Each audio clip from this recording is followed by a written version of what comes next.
উক্ত অনুষ্ঠানে হাজার হাজার লোকের সমাগম ঘটে।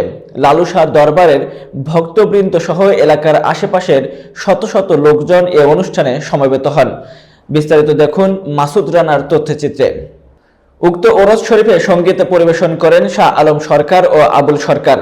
এই অনুষ্ঠানের প্রধান অতিথি ছিলেন ডাক্তার দেওয়ান মোহাম্মদ সালাউদ্দিন বাবু ও পাথালিয়া ইউনিয়ন বিএনপির সভাপতি আব্দুস সুবহান ও বিশেষ অতিথি হিসেবে উপস্থিত ছিলেন পাথালিয়া ইউনিয়ন বিএনপির ভারপ্রাপ্ত চেয়ারম্যান জহিরুল ইসলাম জহির ও কৃষক দলের সভাপতি পাথালিয়া ইউনিয়নের মোহাম্মদ ওসমান গনি সহ বিএনপির নেতৃবৃন্দরা।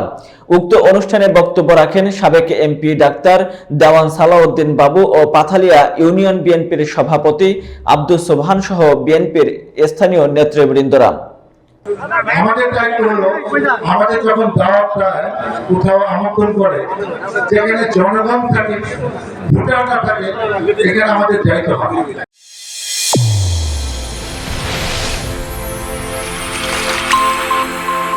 চ্যানেল A1 হৃদয়ের স্পন্দন।